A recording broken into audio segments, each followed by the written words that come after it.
Real people, real breakthroughs.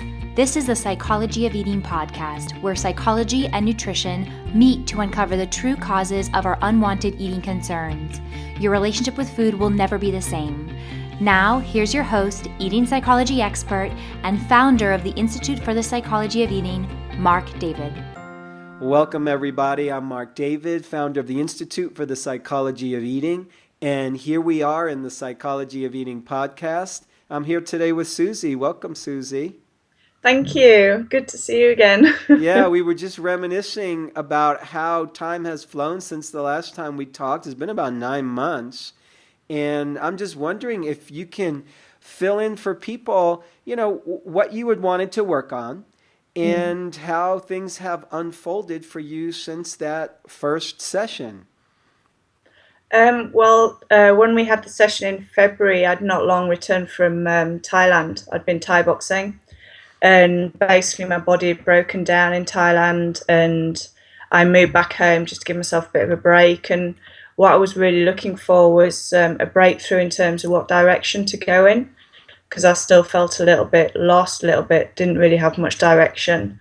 My body was still suffering from in Thailand fighting recurrent infections, and it was just really just to feel more grounded, and it was obviously a big transition and time in my life. So it's really what direction to go in, and just a bit of sort of guidance and support, really. So where have things kind of unfolded for you? How have things gone? What's been happening now? I'm still living at home, but that's all good. In terms of health, I'm slowly getting back on my feet. Training wise, I've given Thai boxing has taken a back seat, really, because it just couldn't support it. I'm personal training quite a lot now, working part-time with some friends at their business. So that gives me a set income each month. And it's also working with really good people, because it's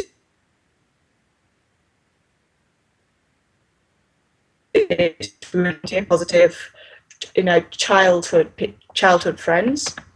So that's been really good, just to have some that sort of to be able to work in that environment.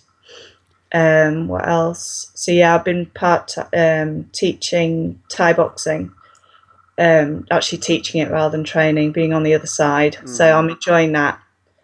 Do a weekly women's class, which is going well, and I rent a space at a local gym, which is it's steady away at the minute, but I find if I get too busy with things, I wipe myself out. So it's finding that balance still, to listen to your body, to what you can and can't do. In February, I had a lot of back problems, but I worked with a personal trainer as well, just purely just to give some me time, rather than just focus on myself. And that's helped me a lot. I realised I had like a sway back. I wasn't firing on my glutes, wasn't firing on my hamstrings, so worked a lot on core, and so that's really helped me so much, getting back more mobile. So I can do more. I socialise a lot more, and I'm pretty happy at the minute. Things are going pretty well. I did find as well from our session in February, it was really good to have that male mentor figure as yourself, and the guidance, and that I think it made it land a little bit more, the advice that you gave, because it was coming from a male figure. I've kind of lacked that in my life, that dominant sort of male guidance, that male support. That was a good. I had a good boost from our session, definitely, and things have just improved, really. Just feeling a lot more grounded, a lot more level-headed. I've got in touch with a lady who's she's a nutritional therapist and a sports massage, and she's offered to mentor me, because she's basically doing what I want to do. So I'm going to do a master's in nutritional therapy next year, and have that as my main focus, working with movement and obviously the psychology of eating, bring it in as a package, really. So I've finally got direction. I can see a vision of where I'm going. So that's good. That I kind of feel I've got direction now. So, and a mentor, obviously, in this lady who's going to help me through it, and she's helping me with my health as well. So, yeah, things are happening finally. Yay. Quite happy. Susie, that's really such good news. I have to tell you, what I remember from our conversation is that even then it's your body felt a little bit beat up. You felt a little bit beat up, just physically and energetically. You were like on the mat a little bit, if you Yeah. know what I'm saying. Um, and my impression had been that your body had taken on almost too much, Mm. and that the Thai boxing, which I have no doubt was amazing for you, there's a level where it led to back problems and it led to pain. And sometimes, and this was just my impression, sometimes we don't know, or we don't realize when we're going past the point of putting too much pain on the body or putting too much strain on it, because at that point it then starts to affect us. It starts to affect my emotions, it affects my personality, it affects my outlook. And when we spoke, it was almost as if your body had to stop. You had no choice. I could push through it. In my mind, I could just keep going, Yeah. just push myself through it. But yeah, you're completely right. My body was just like, well, hang on, I'm just going to make it so that you can't do that. Yeah. You have to start listening to my body. To me, sort of my body just was telling me, definitely. And to me, I think that's a collective problem. A lot of people don't know when they're pushing their body past the limits that serves them. Whether it's too much food, whether it's not enough food, whether it's the wrong food, whether it's too much exercise, whether it's too much work and not enough sleep. Even there's this fundamental place where we sometimes don't take care of ourselves, because I think you have the kind of mind where, like you say, you can push through things. And that's has a great advantage. It's a great asset, but it can also be a really big liability too, because there are going to be times when you push through things and it doesn't work for you. Definitely. Definitely. It was all about self-worth as well, a little bit, I think. Mm-hmm. Just having that self-worth, self-respect, say, hang on, I can't do that, it's not possible. And, rather than thinking, no, just do it, being told to do it and stuff. So yeah, I've worked a lot on sort of building self-confidence and sort of just being a bit nicer to myself, being more of a friend to myself rather than, beating up on all the time. Mm-hmm. Good for you. Good for you. And I want to point out something that you mentioned that I think is worth repeating. You said to me, like, hey, it was good at that point just to have, a male mentor, somebody like me, giving you feedback. And I think it's so true that at different times in life, we hunger for different kinds of input. Different times in life, I might need the input from a male mentor. I might need input from a female mentor. It's hard to predict, but I think life is like that. There's this invisible flow and this invisible architecture, and sometimes there's something that we need. And you don't have to figure out why I need that. It's just like, hey, I need a smart woman in my life, or I need a smart male in my life to give me feedback. So I'm just really glad that you were able just to notice that for yourself and say, okay, this is like good medicine for me. Because I have the same thing happen to me. There's times when I need to be mentored. I've been mentored by people 25 years younger than me because I needed to listen to somebody younger, cooler, and hipper. You know what I'm saying? Or times when I really wanted somebody much older than myself to give me, just a little bit of wisdom or a little bit of insight that I might need. So I just think it's interesting how life works that way sometimes. Yeah, I've definitely got more in touch with sort of like how the universe can work like that. And I now look, when things happen, whether it's negative, positive, I always see, well, what's that telling me? How can I work with that? It's kind of happened for a reason. And there's things as well that I've maybe wanted, and I've been searching, it's all messed up and led me to a different direction, and I found exactly what I was looking for. So it's weird how things and little coincidences start to happen, that things just work out.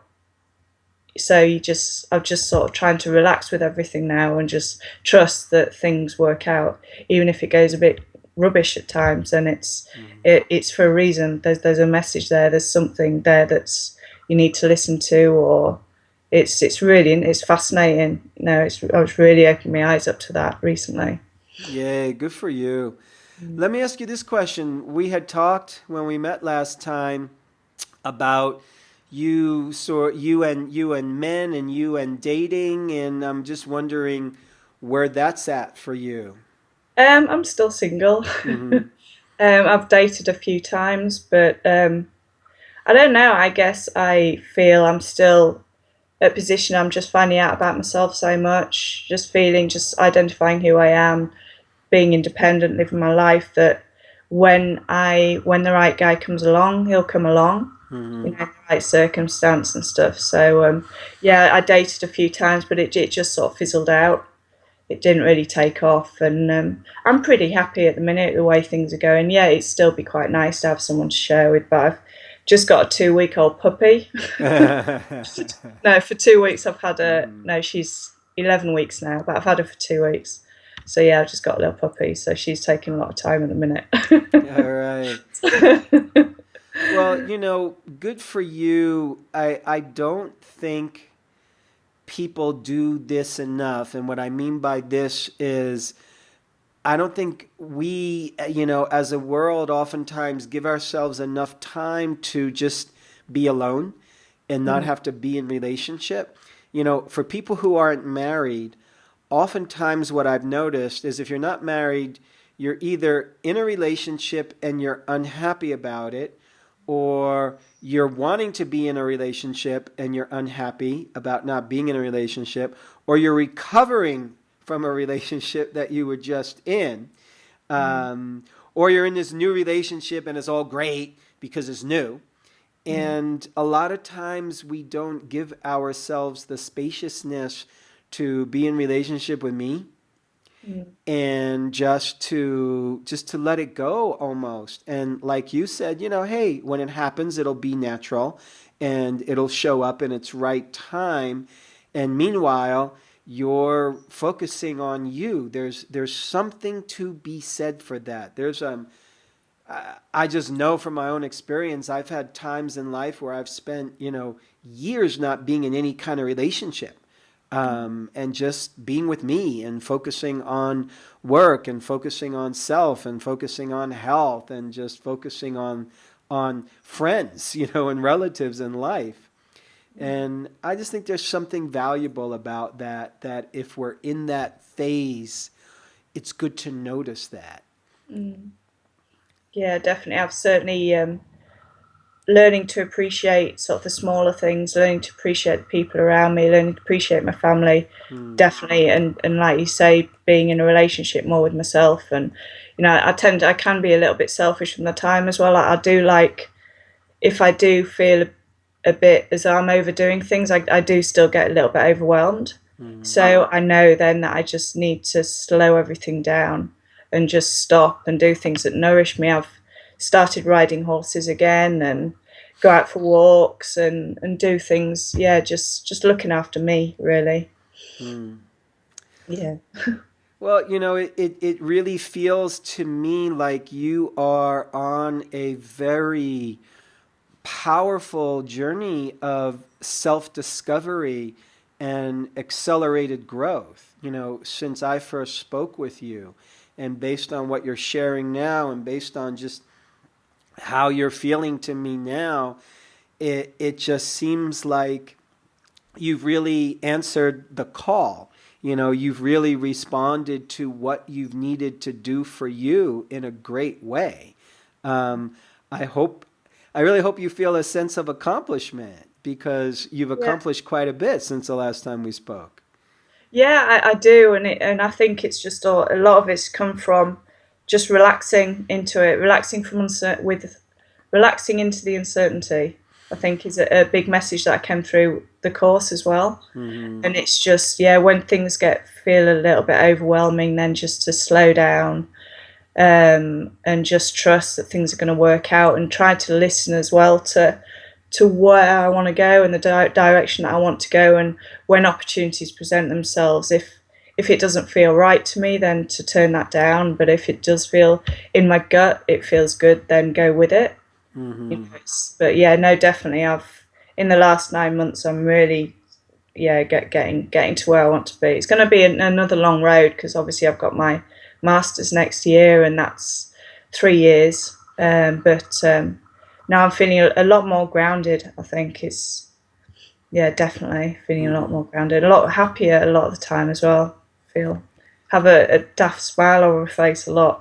Yay. Right, I love it. So I'm just going with it. Yeah, it's good.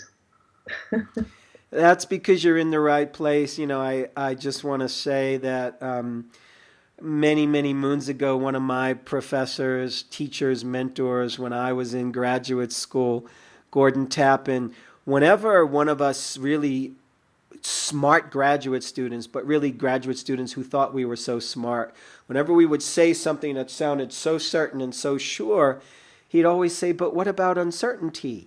Because uncertainty rules your life. And I never quite knew what he was talking about. But he used to say it so many times with such conviction. But what about uncertainty? And he's the one who really taught me to sort of honor the parts of life that we just don't know. And we just don't know what's going to happen. We're not sure because it's easy to become confused and upset and running around like a crazy person when we don't have certainty. Definitely. And it takes a certain maturity. It takes a certain being in my body and breathing and trusting in life that, okay, things are uncertain right now, but that's part of life. And how can I be with that and still be okay and respect myself and still have a smile on my face and know that, yeah, and then the next phase will come and things will get more clear and then more uncertainty will come down the line. I just tend to think that's how life works. Yeah, it really takes a load off as well. Just being like that, just relaxing into it and just not worrying so much about it. And like you say, not getting stressed and that all that chronic stress that what that does to you and things. And yeah, Hmm. just relax with it and just know it's gonna be all right. Yay. Well, Susie, great job. I'm so happy for you, and I'm just so happy that things have unfolded in such a beautiful way, and that's really due to your efforts. So I just want to say congratulations again. Thank you. Now I'm really really pleased. Yeah, I'm happy now that I'm staying in England and know where I'm going and feeling a lot more grounded. And no, it's life's pretty sweet at the minute. It's all good. It's all good. All right. Well, thank you so much. Thank you so much for being willing to share openly with me, with us, and I have no doubt this will help a lot of people. So thank you again. Oh no, thank you. Thank you. It's been great. All right. And thanks everybody for tuning in. Once again, I'm Marc David. On behalf of the Psychology of Eating podcast, there is lots more to come, my friends. You take care. I hope this was helpful. Thanks for listening to the Psychology of Eating podcast. To learn more about the breakthrough body of work we teach here at the Institute for the Psychology of Eating, please sign up for our free video series at ipe.tips. That's I for Institute, P for Psychology, E for Eating.tips, TIPS. You'll learn about the cutting-edge principles of dynamic eating psychology and mind-body nutrition that have helped millions of people forever transform their relationship with food, body, and health.